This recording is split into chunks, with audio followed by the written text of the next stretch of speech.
Welcome Hi, everyone. Joanne. How are you? I'm Lauren from Beltline to Broadway, and I'm going to go around and let you all introduce yourselves. Okay. If you are watching us on Facebook, feel free to comment or ask any questions in the chat, and we'll try to get to them. I see a lot of you logging on, so welcome. And Peggy, I'm going to start with you. Tell us who you are, what your role was in the show, which productions you were in, like anybody doesn't know. But for those who may not know. I'm so glad Joanne has that picture up because, oh my God, for 6 people. Now I have enough hair for 3 people. That's me over there. I am Peggy. I was the Peggy clown. I created my own clown. And as I was explaining to someone on one of the many thousands of Zooms we've done this past week, we were in an extraordinary position in that we co-authored this with John, but we also authored our characters. So who am I? I am Peggy. I started with the show at La Mama with John Michael and the majority of people here, although we miss Joanne terribly. And then Cherry Lane and Promenade and blah, blah, blah, blah, blah. And there I am over there in the second out. My beautiful first dad had already died. So it has to be an actual performance shot then. Oh my God. Yeah, this isn't one of our publicity shots. This is an actual performance shot. Yes. Yeah, Joanne just fell over. I still haven't learned how to brush my hair. It's 50 years later, and I still have not learned how to brush my hair. Look at that. Your hair looks fabulous. Stephen and Gilmer, you want to introduce yourselves? Yeah, I'm Gilmer McCormick Reinhardt, and I was also in the original cast, not at Carnegie, but at Cafe La Mama. And along with Peggy and the rest of us up there, we workshopped this show, a month at least? 6 weeks. 6 weeks? Yeah. And being a minister's daughter, at the time I took John Michael aside a couple times. I said, well, we can be struck by lightning. Not yet.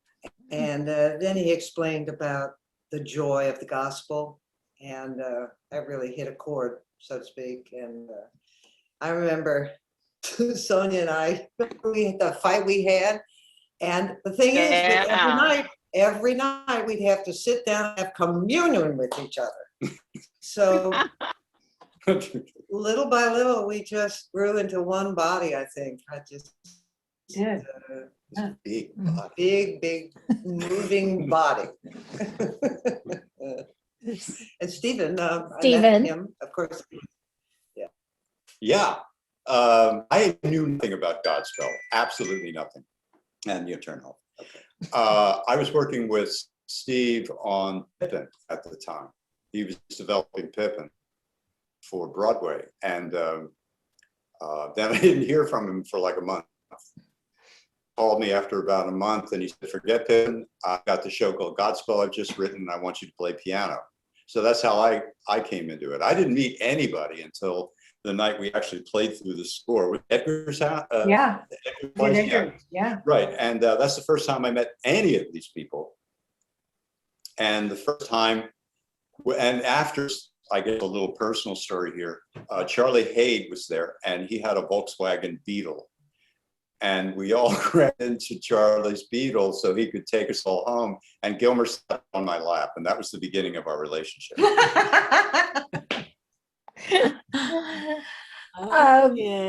So Sonia. I'm Sonia Manzano, and I the role of Sonia Clown, who opened the second act.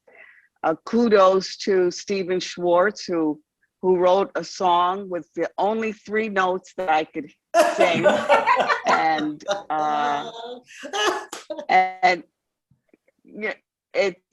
as Gilmer mentioned, our fight. I have to explain. I didn't want to take a curtain call, and Gilmer thought I should take a curtain call. But it informs the looseness of the show, that you could take one or you didn't have to take one, or you could peter off the stage if you wanted. It's insane that that choice was left up to us, and so it informs how the style of the show at that time. And as far as it being appropriate for church or for religion, years later, I go to church with my mother after the big Vatican, and they opened it up, and we all had to shake hands with people. And what song did we sing in church in the Bronx? Day by Day. Oh. So they, no. So, you know, no, Day by Day became part of sort of what you did in churches in the Bronx at that time. Yeah, that's fascinating. Stephen N. I'm Stephen Nathan, and I played the Stephen Clown, who also happened to be Jesus. I was there for La Mama, for the Cherry Lane, the Promenade, and I also did it for a while in San Francisco. So, which was interesting to go, you know, to see the different companies. But that's me. And there are several people from several different companies and productions from all over the country popping on Facebook. So hello, everyone. It's a show that just brings people together. Robin, I think you're in the unusual position. Have you been in almost every production-ish? Oh boy, that'd be tough to do. Well, every early, I guess from Carnegie Mellon to Broadway to the movie? Yeah, pretty much. I mean, I'm Robin Lamont, and I sang Day by Day on the original cast album, also the film album, along with Sonia and David Haskell. We were part of the original cast at Carnegie Mellon University when Sonia and I found out we were clowns in this project by John Michael. It didn't sit well at first, but we soon came to see what he was doing, and it was a wildly different, odd show for Carnegie, but it was successful, very successful there for all, 3 performances, Sonia, something like that. Yeah. It And was just 3? I think it was just Studio theater. Wow. When did we ever do more than 3? yeah. Yeah, I know. You just That's figured. it. And then Sonia and David and I came to New York to do the Cafe La Mama, and then opened the show off Broadway. And I went on to do the Broadway production and LA production and the film. And phew. And you sing that beautiful song, Day by Day, which even if you've never seen Godspell, I think so many people have a connection to that song. Joanne. Sweetie, identify the picture behind you. Okay, this was one from, was it Steve's birthday? His birthday is March. This is a mystery of Godspell. We cannot figure out what this cake is. This was from the Today Show. After we've performed on the Today Show for like 2 hours. Right. There's a cake. This is July. Steve's birthday is in March. John's in November. We don't know what the cake is for. I think the cake was for the whole cast because we got up so early. Yeah. That probably was We were it. like at 3 in the Yeah. morning. You, we had to be Nathan. there. Steven's there, Joe. I know, I love this. Lamar, God bless him. I had the pleasure of meeting Stephen Schwartz in summer stock, and I had no idea of what a talent he was until he started playing the piano and we started singing together. And this was the year before Godspell was, before he wrote the music, his music to Godspell. But, and at the time I was like, God, can I hang out with this guy for the rest of my career because he was so musically, we were kind of like, you know, how you improv it and you do it to get, and you know where the next one's going. And then about, I don't know, maybe about 6 months later, he called and said, hey, guess what? I got the thing for you. Want to come and do this off-Broadway show? I'm writing a song. I know your voice. It's kind of Laura Nero-esque. It's called Bless the Lord. And I need you to sing it for this cast. And you and this other guy are going to also be a part of the cast. They don't know this yet, but the producers do. And would you do this? And the rest is history. I fell in love and joined the crowd that was there. And it was a whole new thing, of course, because of Stephen's music. That influence made a big difference. I would only assume, I never saw the La Mama, but the potency of the piece was so wonderful. So anyway, that was me. And I went from Cherry Lane to Promenade, stayed at the Promenade until just before the movie, went and did the movie, came back from the movie because they wanted us all to, first of all, I went to San Francisco for the premiere of the movie, but didn't do it there. And then came back to New York and ran in the show for another about 6 months. So that's my Godspell. And I'll tell you what, I saw a production of Godspell in Ben Lomond, California, just a couple of blocks away from me. The frequency and the spirit, it was done in a church with kids, and they had to bring Jesus back in as a resurrection because it was in a church. But message, it's still there. It's still in anyone who does it. It's just an amazing piece, and I just wanted to share that it'll never go away. I don't think it will. And I was telling everyone before we went on air, I just saw the show for the first time a couple years ago, and I felt the same joy and community spirit in that production that I think really just resonates with the show so much. I do, before we go too much further, I know there's so many Godspell fans on here, watching us on Facebook. I do want to give a shout out to Carol Desgier. I know she's watching us. She wrote this amazing book. So if you are interested at all, and you'll hear so much about the history on this broadcast, there are going to be so many broadcasts throughout the week celebrating the 50th anniversary. But if you are interested in the history of this show, and it's such a seminal show for Stephen Schwartz and for musical theater, get the book. I'm not even a reader. I love this book. So thank you, Carol, for that. Gilmer, I want to ask you, there's another show that I love. First piano song I ever learned to play was Corner of the Sky. It's probably one of my favorite musical theater songs. So before we jump into Godspell, Gilmer, you knew Stephen, part of the class of 68 at Carnegie Mellon, and you saw an early version of Pippin. What were your impressions of him at that time and that show? Well, I loved one song particularly. It was the ballad that she sang. I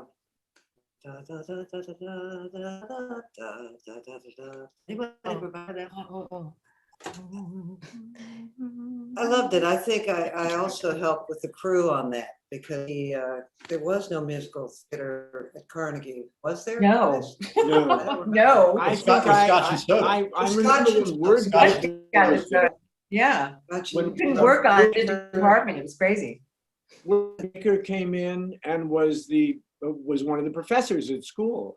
That's right. And I remember I think I was the first person to sing on that stage, and it was during a class, and he made everybody prepare a song. Oh, And it was outrageous at Carnegie at the time, to be singing, to even think of doing a musical. It was just, they just couldn't process it. And Word didn't care at all. He just, he had done the Fantastics, he had done some other shows, and he just went, no, you guys got to get with the program, and start singing. And it took them a long time after that. I think it was probably Godspell that legitimized the whole idea of doing musical theater at Carnegie. There was one, The Apple Tree, and guess who directed it? Steve, with Mary Michelle. That was it.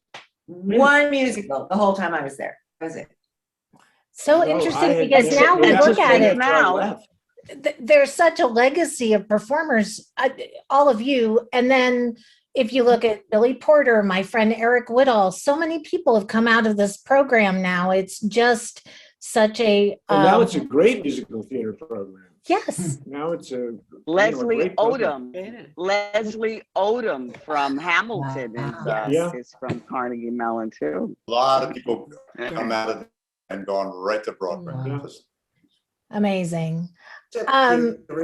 We've mentioned John Michael Tebelak. He was a student, Carnegie Mellon, and Stephen Schwartz in Carol's book describes him as he was kind of a big guy, but he was shy, gregarious, and a gentle soul. Carol told me a story about him always wearing overalls. What are your recollections of him? Remember the Dutch? John Michael, Gilmer and I worked with him in Cleveland. We started a summer stock theater there, and we had known him from school, and he was a gentle, gregarious, spontaneous person. And he just got together a group of us and said, we're going to go and start a theater. And that's how he approached everything. He would just go, let's go do this, without giving it any thought whatsoever. It was, but in the best possible way. It was like his heart always led him. And that's what gave birth to Godspell, that sort of thoughtless, spontaneous love of the theater that he had, that infected all of us when we worked with him. Because he was also not the most logical person in the world. So oftentimes he could talk forever and you wouldn't know what the hell he was saying. That was always a joke about him, is that you had to have been directed by him at least once. You'd get some kind of idea of what he meant. And well, that was my joke to Stephen. I said it was miraculous that Stephen had never worked with him, because my joke was you had to have worked with him at least once to understand what he was talking about. And my Michael joke was he directed me at something school, which was why he called me to come to La Mama, because he handpicked us. He handpicked everyone he'd worked with before, because he knew we knew his shorthand. But initially, no. He was directing me in something at school and he was talking for 20 minutes.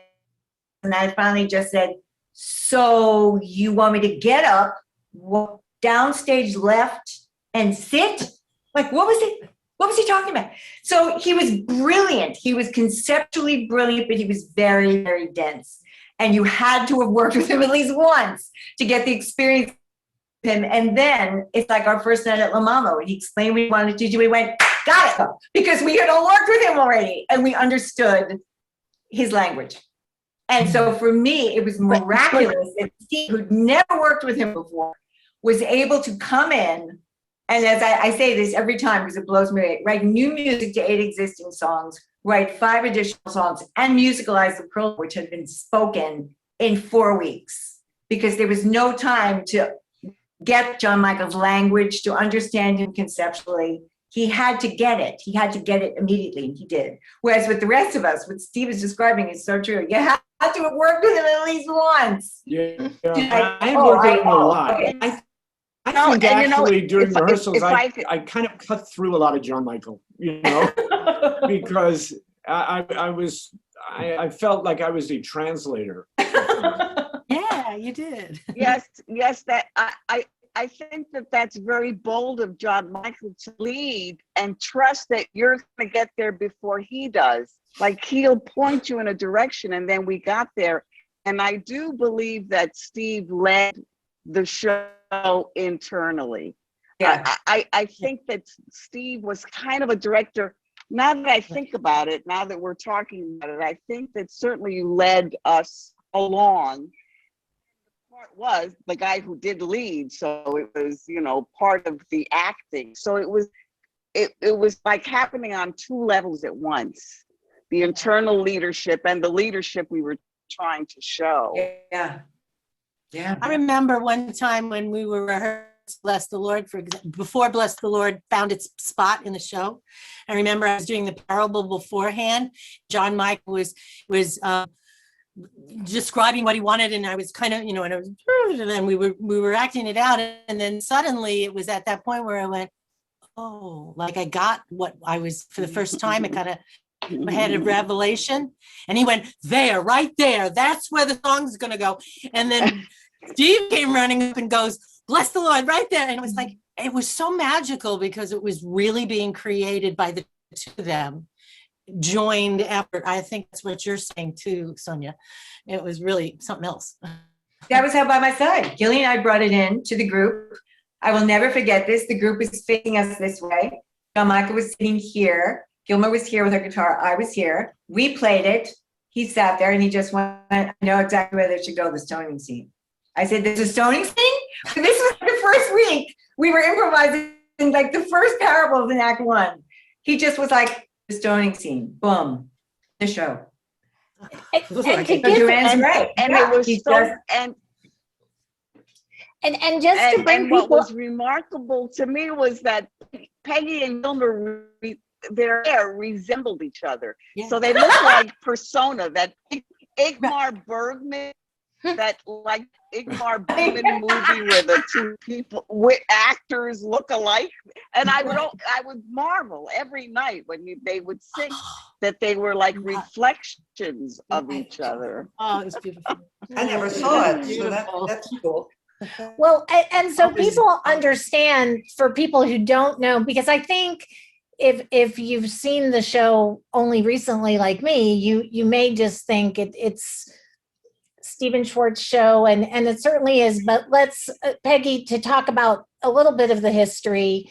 The show opened at La Mama. Stephen Schwartz came in one of the last or the last show, and then had basically 4 or 5 weeks to write new music or new score for the show that would open at Cherry Lane.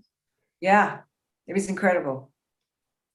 Prologue alone, musicalizing prologue alone would have been 6 months for any other composer. That was amazing. But yeah, all of that, 13 songs and the prologue. This is like my favorite moment. I've been doing so many interviews over the last month. This is like the gasp out loud moment of every interviewer goes, oh, I don't know how people don't know this. Well, I know, but just for people who don't, no, Lauren, I'm not. I'm just saying. There's a lot of young ones who watch me, and honestly, they probably think they invented Godspell a couple years ago at our theater in the park. So we need to kind of get them up to speed. And he was 23 years old. That's the other thing. He was 23. Well, there's a little anecdotal story about the prologue.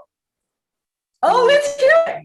Yeah. Well, the first time, the other songs were like right in my wheelhouse. I mean, they were pop. They were, except for Alexa Laughs. Oh my goodness. and the prologue. It was just so, I spent most of my time learning those two songs. And up in Toronto, when I met Paul Schaefer, he had played all the songs for everybody in the final auditions and had learned it from the album. And then afterwards, we kind of sat down and I played the prologue for him. And he nearly collapsed. He had been like rehearsing at halftime. He couldn't believe how fast it was. He was just like, oh my goodness, you're kidding me, that tempo? And I, knowing Paul now, you just go, why would this be a problem for him? He's Yeah. like one of the world's greatest piano players. And so that was the story of the prologue. I didn't realize how hard it was until Paul had said, that's hard. Was Alas hard to play? Oh my goodness, yes. I Oh my love goodness. that. I think that was my favorite song Oh, it's your moment. to sing in the show. Oh, come Yeah. I on. love the Passion. drama of it. Really? Yeah, it was a really hard thing to do because really, I mean, Ricky was just doing little, little, no time. And it was just all piano, bass, Yeah. and shaker, I think, something like that, or Wow. whatever. But it was like one of the few tunes where I just couldn't relax for a moment. In fact, wasn't Well, there? I couldn't either. Yeah. I wasn't allowed to Yeah. either. And I was big slope on the plank. Seesaw. And I think one night in San Francisco, I just leapt on him and it wasn't there and it just. Oh, you know collapsed. where that happened, Steve? That happened in Hollywood. When we did the 10th anniversary, you jumped on that thing and sprained your ankle. That is when it happened. Oh, yeah. It was Yeah, fast in painful. LA. That's right. I Oh my was God, so you got it. damaged. I Yay. was so damaged from that 10th anniversary production. We were going to go for a few weeks and I left it 4 days. And I remember, because I hadn't been on a stage forever. Oh, I that's so you know, I funny. hadn't done That's anything. right. That's when And I remember when we did those little poppers. Yeah. When not the poppers that are illegal. The No. poppers, with all the confetti came out, and we did it, and then wasn't it All for the Best started right after that? And I had popped them. They were hanging down from the light, and I inhaled to start the song, and the screamers went in my throat, and I was I'm pulling the screamers out. I had to say, let's start again. I remember that. Oh, It's that's when I realized my performing days were done. it's funny. I think a lot of people assume that because we did the show with such abandon and fun, that it was easy to perform. And as an ensemble piece, we were, with a couple of exceptions, all on the stage all the time. And it was actually quite a physically demanding show. I've We never were always moving. I've never heard that much in my life. I mean, Don't you agree? I mean, I it was, remember every Monday we had a day off, and I think we all had shins, screwed up backs, everything. Well, Gilma was showing her foot scar. Here's my fence scar. People think I tried to kill myself. No, this is from the finale right there. And Gilly was showing her foot scar from opening night, when she bled across the stage all through Act One. No, yeah, our show was, we took our lives in our hands, but we Monday did. was not a day off. Monday was a day of recuperation. absolutely, You yeah. remember when Herbie put a tachometer on his ankle?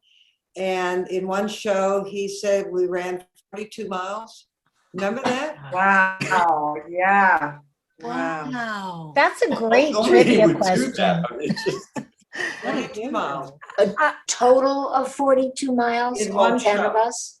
Yeah, What? because you remember we never Well, just really one stopped. person running around added up to 42 miles. Gosh. That's hard to No, that- believe. but- You're talking not about sure the if it was an physicality of the accurate show. statement. So let's take a moment. And there are so many outside of the music, there are so many elements that really just have become identified with the show. Choreography is one of them. All for the Best, one of my favorite numbers that I've seen on stage. But there was no assigned choreographer. So Joanne and Steve, how did you all help to kind of iron out the choreography? They kept us from killing ourselves. Right. It was kind of like how to make simple movement interesting, work with the song, and work with people who weren't dancers. And Steve was a professional dancer and a choreographer. And so And I was kind of taking what he wanted and maybe sort of translating because it worked out, and we got a little more fancy when we went to the movie with Sammy Bays. Yeah. He tried to incorporate a little bit more, but it was really just simple stuff. It was more getting people in rhythm and flow. And it was, again, more like every parable had its choreography in there too, the whole Because show. think about the Lord. Think about it now, how hair-raising it was that we did this 8 shows a week. And then we somersault over the guys, Oh my God. with our legs up, and then they jump through. Nobody got killed. And it was because you guys, these two were really the unofficial co-dance captains. We had to figure out how to do these things without killing ourselves. And what was the one with the planks? And the heads going through the guys?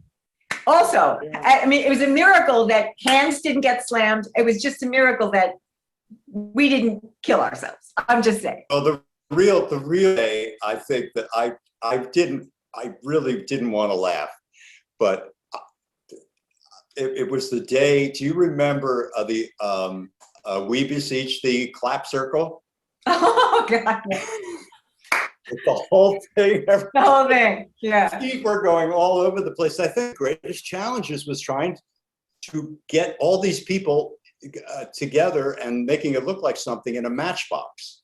Absolutely.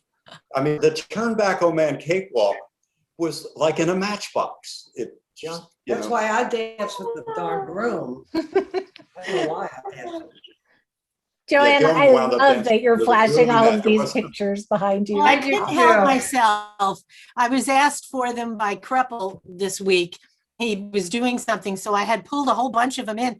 And there's some really wild stuff here. I mean, Oh wait, that was my original hat back there. Oh, with Helen Hayes. This was, and there you are, Sonia. God, look at your young little cute face. I know, I can't That believe was it. Marcel. Oh, There's Dean. And here, Yeah. Stephen's yelling at us, but he's up there. That's a nice shot of you, Nathan. Wow. Everything was best. perfect. Yeah. Everything. And, oh, this is movie. Okay. Well, there you are, Robin. Great. Dude, These photo Billy. gallery going on. Yeah. So, and this was fun to you. Anybody remember this? This was some recording.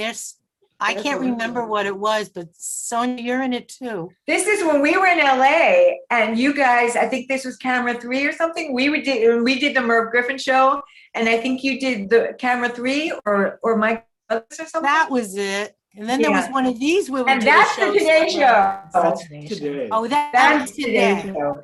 Look how long your hair is, Sonia. I know. Oh my And God, the- you're right. And The there's Today our Show was Lamar. really a pivotal moment for the show because from what I've read, people really didn't know what to make of the show. Ticket sales were okay. And then the Today Show appearance really just blew things out of the water. Can you talk Well, about that's that when the Today Show? phones rang off the hook, but actually we did the Tonight Show end of May, beginning of June, like June 6th. And that's when our album release party was. When we did the Tonight Show, that was when the phones really started going crazy. But then in July, with the Today Show, that the poor Andy, our box office guy, was like, he would put the phone down and the phone would ring. And then we had to move uptown because we were selling out. Right. Oh, That's your first hat. there's my original hat. Oh, there's Susie's original hat for me. Oh my goodness, Joanne, look at all this stuff you got. This is so Well, Amazing. I put this Mhm. picture up because there was another interview I was in where they were asking, when did you know it was really big? Like you said, we moved uptown. For me, it was when we got the Clive Barnes review and it said, no doubt somebody will really like the show. And Baru took it, Edgar, and they took out photos in the Right. New York Times. and Thing, said, right, you are. Right, you are. Miss- All of our reviews. This is it. So this is Okay. pieces of it. Anyway, Yes, and look at even how young you. Another piece of the show, which kind of stuck and has kind of been there from the beginning, Robin, you alluded to it, is the use of clowns, the use of makeup. Can you talk to me Robin and Sonia, because Robin, you brought this up a little while ago about that initial, about John Michael wanting to tell this story through clowning. And Peggy, you posted a picture the other day with showing the gate and the makeup that you had to hang on the gate and then put back in the refrigerator. So that's quick. A quick aside story. Don Scardino literally said to me, "Was it always your job?" I said, "Yes." Until we went to the taper and we had a property master. And the first words out of his mouth to me, "God bless Robin." Do you remember Bobby Rutolo? God bless Bobby Rutolo. He said to me, "So now how do you keep the makeup from running?" I said, "Oh, like we have a little refrigerator that we schlepped from La Mama to Cherry Lane to Promenade." I said, "I put it in a pouch in the refrigerator." He said, "And then?" I said, "Well, then I take it out and then I hook it to," because we had the clothespin, "I hook it to the part of the fence where I have to run. I get the plane for Save the People and take it and put it, and give it a." He said, "Okay, thank you." And I said, I'm sorry. What do you mean, thank you?" He said, "I'm going to be doing that now." It was like, oh my God. Somebody else is going to be doing that, not me. Because it was always the Peggy Clown's job. Whoever was the Peggy Clown had to do that. So, and I would like I would like some union money for that now. I'm Really, saying. tell it. So Robin and Sonia, what did you make of the clown? Go ahead. I forgot. I know there was a very profound meaning to taking off our makeup at the table, but I forgot what it was. It was we were not a letter, not a something. It was to the dialogue. I would have to get the makeup to Nathan. Not a letter. Of the law will be something. So the makeup went to him and he began to put it on us on those lines. And so it was, do you remember your lines? Not a letter, not a something of the law. That was the cue for the makeup. My I don't recollection, remember, Robin. Everything had been fulfilled with the makeup. my recollection is that the makeup was an artifice. It was like a costume. And Jesus then puts the makeup on us in the very beginning so we can assimilate and so we can adopt our clown personas and the funness of it and the circus-like atmosphere of it. And then at the Last Supper, when he removes the makeup, it's a bearing of the soul, and it's also a way of saying the games are over now. You're not clowns, you're just people now.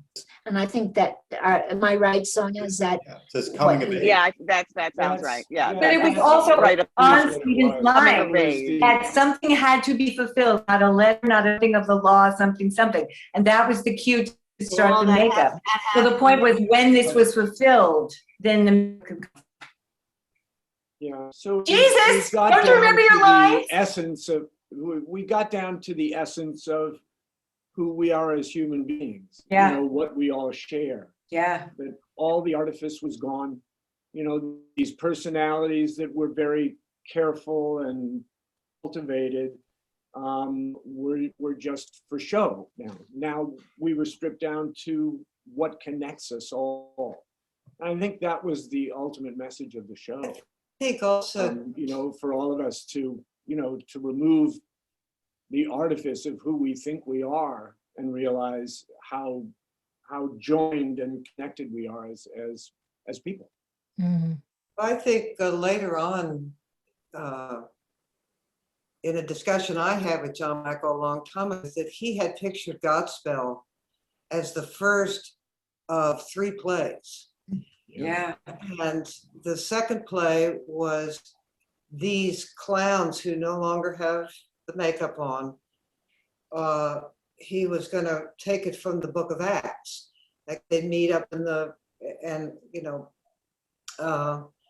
the third part of the trilogy was the Book of Revelation. And of course, he never lived to write all this, but I think Godspell, the way he saw it, was the first of a trilogy. And You're right, Gilly. He was actually working on that. He was made dramaturg at the Church of St. John the Divine. He was actually working on that. She's right. That's The exactly second right. one was called Gatherings, and that I know. And Yeah. it was our clowns without Mhm. the makeup, the Yeah. evolved souls who go out and preach the gospel. The choreography, the makeup, and the costumes of that, Stephen, every picture I've ever seen of Godspell, it kind of has this iconic picture of you in the superhero outfit. Let's talk about the costumes for a second, because there wasn't a very big costuming budget, and then the costumes were kind of destroyed because there was no I brought my shoes from New York to San Francisco. That's how low the budget was. Can we just say the name? Susie too. Yeah. Susie too. Can we say the name? Because 19 years old, she was brilliant.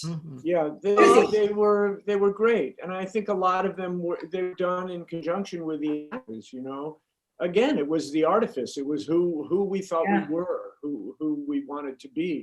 I think the only one that stayed totally consistent was Jesus. You know, Jesus and Judas were both of those were kind of iconic costumes, so recognizable. And well, once we found our clowns, in other words, I remember John Michael saying in the early rehearsals, if you could spend a day with Jesus, knowing that he could see through you and love you completely, what kind of a person would you be? And I remember saying that I would be like a little girl. I'd want to crawl up onto his lap, hence my little kind of girl outfit. And then I just found something that was kind of a little girly. I remember at the, Rob might remember as well, didn't Susie Sue at Carnegie Mellon put little gags in our pockets, in our costumes, and every, for the 3 performances, she would put like a party favor, and you'd reach in your pocket and have a little whistle, and then you'd use it in the parable. You were surprised for the 3 performances with these little woo. Yes, yeah.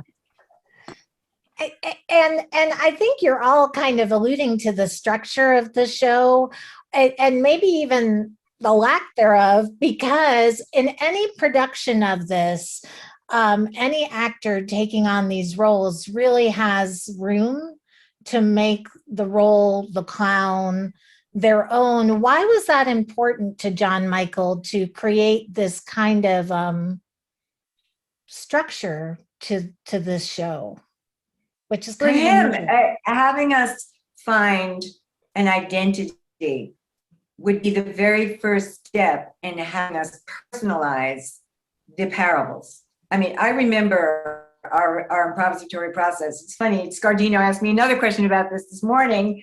I said, you're just thinking of these questions 50 years later? He said, how did you get to do the seed parable? How did all that? I said, a lot of that simply evolved once we figured out who we were. And then it became so obvious to me that if my clown, and this gets to By My Side, because it took about a week to figure out what my clown was, but once By My Side was in the show, I thought, well, if I have to justify to an audience why I'm singing about having to dare myself to go with someone who just risked his life to save mine, because Peggy would just go, dude, wait up, I'm coming with you. Where are you going? I thought if I have to think about that 2/3 of the way through Act 2, I better explain to the audience why that is. And so my clown, suddenly, thank God, once By My Side was in the show, because I couldn't figure out who my clown was, suffer from an amplified comedic fearfulness, which is why it became so obvious to me that I had to step out. One of the few moments, Good Samaritan and in the sea parable, why I had to step out. My absolute favorite moment, and talk about like trying not to break character, my absolute favorite moment when I would step out at the beginning of the sea parable, and after I would have my terrified moment of throwing my cereal box up in the air. And by the way, structurally, the show was meticulously formed.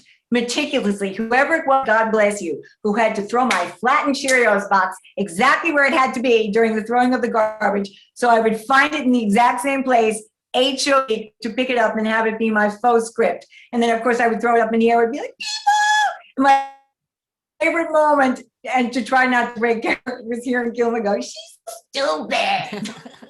And I had to like not laugh because it was so hilariously funny to stay in character, to be that terrified, in a comedically funny way, terrified clown. But once we knew who we were, it made a lot of sense. Who was going to do what? Joanne got to absolutely inform all of her moments when she joined us at Cherry Lane. She got to start from scratch, which was so great for us.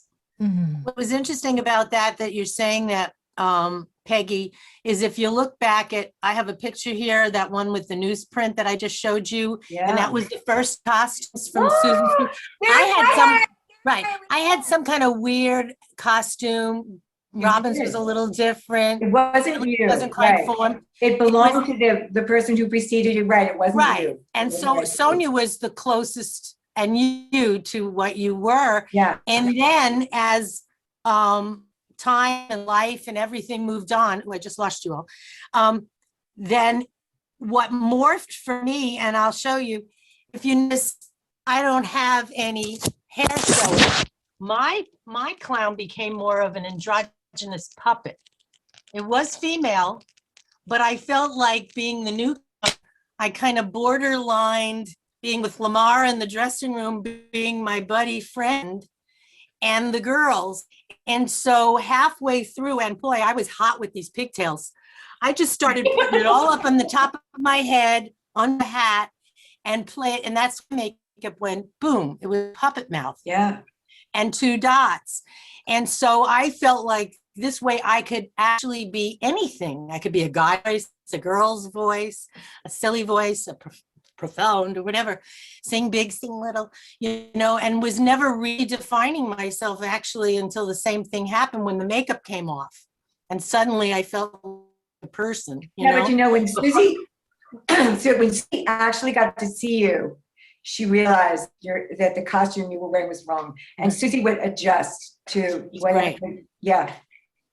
I mean, she came up with that. Yeah. That's what I ended up in. And Lynn wore it in the movie, and Lynn could really carry it too. It was one that, and yet was danced for her. So that thing did happen for each individual, which I really appreciated. But the style stayed the same. I've seen 1,000 me's ice cream cone there, 1,000 Joanne clowns. You know what I mean? Have gone by with the ice cream cone, or that kind of. What we talked about how the show changed from Cafe La Mama to Stephen Schwartz coming in, reworking the score, and then opening at the Cherry Lane. What do you all remember about hearing those new songs, hearing the new score when the show was getting ready to go into rehearsal at the Cherry Lane? I remember. It doesn't reflect on me, but I remember John Michael calling me and telling me to come down to his apartment. He had just gotten the songs, and we listened to all of them, and I was just blown away. I could not believe what Stephen had done. The songs were remarkable. I mean, just remarkable. And as everyone has said, in 4 weeks. I said to John Michael, I love it. I said, there's just only one song that I don't know. I think the other one was better. I don't know if this one's going to work. And that was Day by Day. So I didn't go into the music business. So but it was an unbelievable change in such a short amount of time. And what he also did, which was, I think gotta be a bit of a compromise for a composer, is he had heard all of us at La Mama. He knew what we could and couldn't sing. Mm-hmm. So the songs were written to get the best out of us. Right. And that meant you know, not having a huge wide range for me, you know, and Or for me. yeah, well, I mean, he knew we weren't, you know, Joanne, Lamar, these were people who had sung professionally Excuse for me? a long time, you know, and Peggy wrote her own songs, so she knew what to sing. But I think the rest of us were cared for by the songs. The compositions were for us, and I know it sounds corny, but it's one step after another in this show was about the communal gathering of people to do this show, which the purpose of the show was to widen that community in every performance. It was opening hearts, and when you knew that the songs were there for you, written for you, it meant a lot, and also they were great.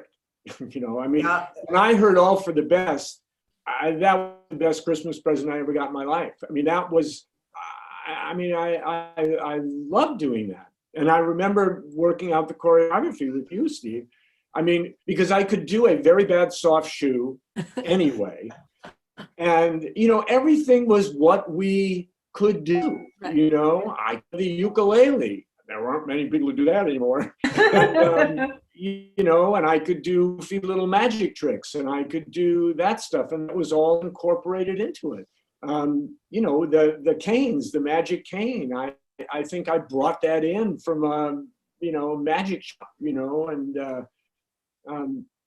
then, you know, you making me not look like you know, make me look like I can dance. Well, what was, you know, it was all, was trying to do it on a carpet. You know, that was. Yeah, I didn't get a lot of good sound out of the shoes. Rubber sole shoes on a carpet, not the best for tap. That's why Fred Astaire never did that. No. Yeah. Steve, how hard or what do you remember about teaching the score to the cast during that rehearsal process for the Cherry Lane production? Well, honestly, Steve and I were around rehearsal, and this is a true story. He said to me, he gave me all the parts for the prologue, and he's outside on the sidewalk, and one by one, he sent people out to me to learn their prologue part a cappella. I don't know if you remember that. Out on the sidewalk, and Gilmer was the first one out, because she at that point opened the show. She was the first to sing. Socrates. And so I was outside teaching people on the sidewalk. That will give you an idea of how resourceful we had to be and the time that we had. Yeah. Steve was inside working on the piano, so he sent people out to me to teach it a cappella.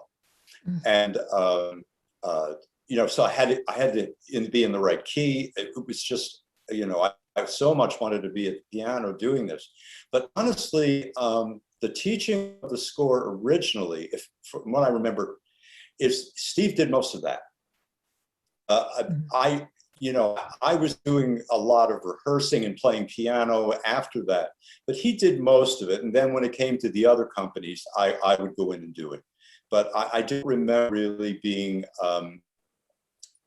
really involved in that process at the Cherry Lane, except to rehearse people when we could. And I can say about Steve, he's incredibly collaborative. I mean, he knew that Robin, Gilmer, Jeffrey, and I had done most of the vocal backup parts for the other music written by Dwayne Pollock. And so Steve wanted to hear what we could do. And in fact, Joanne, this is such a funny story. I keep remembering to tell you this, and I keep forgetting to tell you this.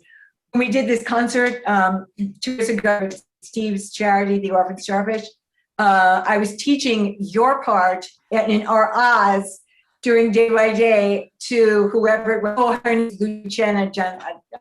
Lucia, forgive me. She had actually done My Clown in the 2000 revival production. So I was teaching her your harmony part, and it was so funny. She just said, I can't wrap my head around this. And I said, I know. Joanne and I were just fooling around. We came up with it, and Steve Schwartz went, that is so weird. I think I like it. Let me hear that. We sang it for him again. He, of course, would finesse it. Yeah. You know, he would finesse it. But it's true. He was so collaborative. And if we came up with stuff and he loved it, that was it. It was in. So easy. Mm. Robin, I had told you before we went on air that I've been singing Day by Day with you on Spotify for the entire week. What was it like having people respond to this song? I mean, even now, this is such an iconic song from the show. And how has the song changed for you through all these different evolutions or incarnations of the show? I don't think it's changed for me. To me, it was a privilege and an honor to sing such a lovely, lovely song. Mm-hmm. And because I guess I sang on the original cast album and then on the film, and it was released from the original cast album, it's a song that means an awful lot to me. And really, it's where my theatrical and performance life, in essence, lives, is in that song. Mm-hmm. I get people contacting me on social media to tell me how much the song means to them. And for me, that's terrific. I'm not a particularly religious person, but that the song, and perhaps my version of the song, has made people's lives better. I can't imagine anything more wonderful. I was contacted the other day by a man who had to undergo chemo treatment. He said he listened to Day by Day during his chemo treatments, and it really helped get him through. That's like, you know, that's the honor that I have of being able to do that song. So it was very special to me. And Still is. you made me ultimately love the song. Yeah. There you go. Every day. Gilmer, you had a religious upbringing. How did you feel about performing Godspell, and how did that change over time? Did it change at all over time for you? Oh, absolutely. When John Michael gave me that hook, the one day with, remember the children's book called If Jesus Came to My House? Does anybody remember that book? No. I was reading the book, and I was a little worried at first that when he said, imagine spending a day with him, what would you become? Then the juices started flowing. Then I just got it. And I think over time, you know, John Michael planted a seed, obviously. And that seed, that's what he wanted. He wanted this to grow generation to generation. And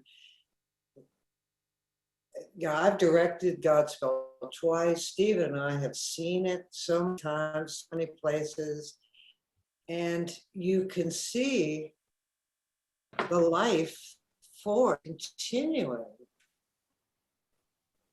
in the way this play was structured. It's like we were saying before. I mean, you know, the script has no stage directions at all. Have you ever noticed that? It's a nightmare. Yeah, There's no stage directions. So this gives, and John Michael, that wasn't an accident. John Michael knew that. He didn't want stage directions. Like Joanne and everybody was saying, he created a place for us to play. Yeah.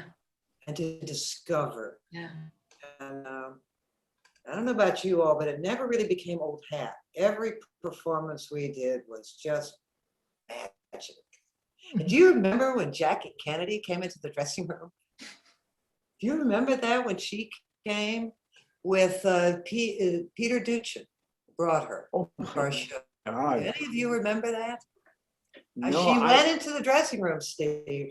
we had the people that came backstage. Never forget Ed Sullivan. Yeah. And Ed Sullivan came backstage, talked to us, and then he walked down the hall and he turned around and he went, "Good night, everybody." Just like it was the show. He was just saying goodbye to everybody.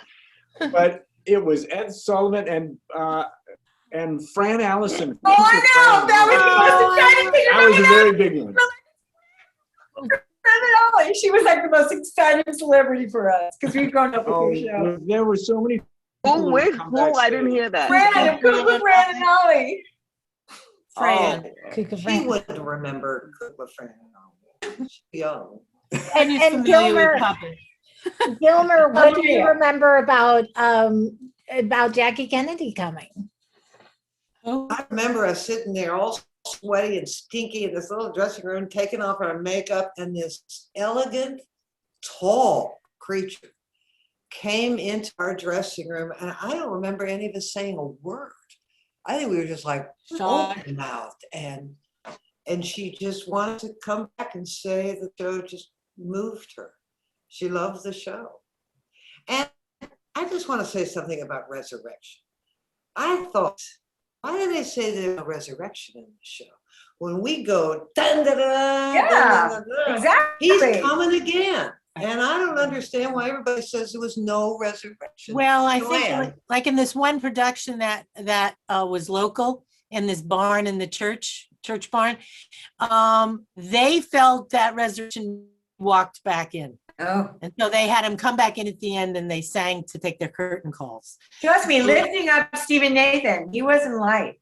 It was. Oh, I always had. I'm light now. Well, that would have been funny, But wouldn't you it? don't.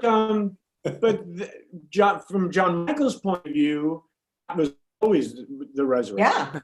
Yeah. He Right. carried me out, and then I ran back in we're- with everybody else. That's Yeah, what it and we're was. singing, prepare you the way of the Lord, because he's coming again. Yeah. Because he's just on the top of our shoulders. Because it was a 7 o'clock show. We still have the 10 o'clock show to do. And 8 other performers. Stephen Schwartz says in Carol's book, the experience of doing the show recapitulates the content of the show, that Godspell is essentially about strangers coming together and becoming a community. In the production I saw, I very much felt that cast was a community, and really every successful production of the show kind of relies on this sense of community, which you all helped create from the beginning. Talk to me about the theme of community in the show. Stephen, you kind of alluded to it a little bit. And looking back 50 years later, obviously you all, oh, Sonia has to leave. Thank you, Sonia, for joining I us. have to leave. Sorry. Sorry. Wonderful to see you. Bye, Great to see you. Take care. Bye. Okay. Lovely to see Bye, you. darling. Bye. Thank Bye. you. And I'm unfortunately going to go in about 5 minutes too. I'm so sorry. Yeah. yes, we're almost done. We're almost done. But Okay. talk to me about community and what that means for all of you now, looking back on this experience 50 years later. I always felt that was the prime reason to do the show. It was, and it's what we had to learn during the rehearsal process, I think. The rehearsal process was for us to form community. And because of our age and because of the time this was done, and because we all knew each other, most of us knew each other, it was for us doing something with no thought of fame or money or anything. It was just to spread a sense of community through this production. And in order to do that, we had to actually be a community ourselves. We had to touch each other in a very, very important way. And I think it's only through finding that in the rehearsal that you can give that as a gift to the audience.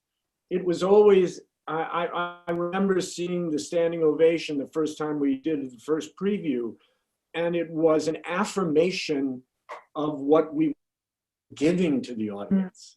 It wasn't so much, oh, look what we got. It was, oh, look at this. They know what we're doing here. And we're all in it together. It starts at the end of the first act when everybody shares the wine. And it's what, I mean, we were talking about it earlier, taking off the makeup is taking off all of our artifice and realizing that we're all part of the same community, that we're all the same tribe, if you will, whatever that is.